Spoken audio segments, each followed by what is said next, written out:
evening, good night, whatever time of the day it is you choose to actually watch this. What I want to talk to you a little bit about today is what's known as a military command voice. Now, what I want you to do is I want you to close your eyes, and I want you to imagine your favorite scene from the movie Full Metal Jacket. You can smell the dorm funk and bleach in the air. It's all throughout the latrine and everything else. Now, suddenly, a booming voice is heard. This voice lets everybody know in a 2 mile radius what infraction it is that you just made. Not only do they know what infraction, or let everybody know what infraction it is you just made, but they let everybody know what corrective measure they're going to utilize to fix it. The voice is coming from a person under a symbolic military icon, what's known as the Smokey the Bear hat. You think to yourself, is there a purpose to this individual actually being so loud? Does this individual just like to hear himself speak? Well, if you answered yes to both of these questions, then you're 100% correct. At the conclusion of this speech, you will be more aware as to why the individual uses such a loud voice. We're also going to talk about a little bit about the command voice, and more specifically the traditions it originated from and the proper characteristics of that command voice. Now, as with all things military, tradition is at the forefront, command voice being no different. Let's take a moment to take a look at some of the traditions that are embedded in the use of a command voice. Now, back in the day, the colonial era, military drill was originated on the battlefield. It was used to mass maneuver troops from one side of the battlefield to the other. It was a combat necessity. Now, how did they mass maneuver this? One individual gave commands. Now, on the battlefield, it is very hectic, it's very loud, it's very chaotic. This individual had to have certain voice characteristics to be able to command his troops to one side of the battlefield or the other. This was known as a command voice. The command voice has obviously evolved a lot from the battlefield. Now it's more along the lines of just drill and ceremonies. In fact, I cannot think of one day that we actually have a military ceremony that where drill and ceremonies isn't at the forefront of it.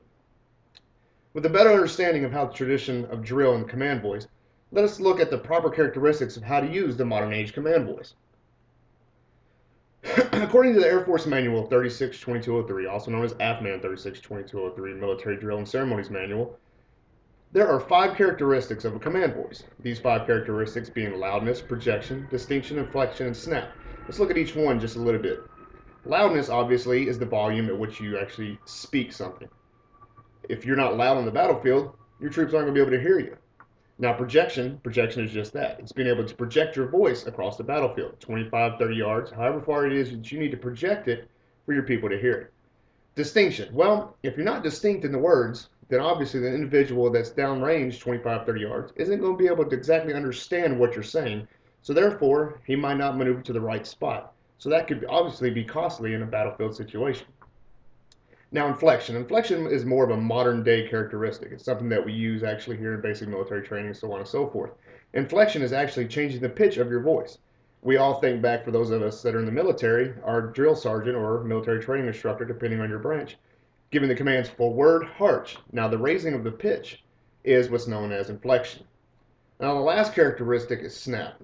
Snap is the ability to command an individual to do something without hesitation. If you give a command without snap, then the individual is going to perform it lazily. Snap is the characteristic that demands immediate attention and immediate execution of that actual drill.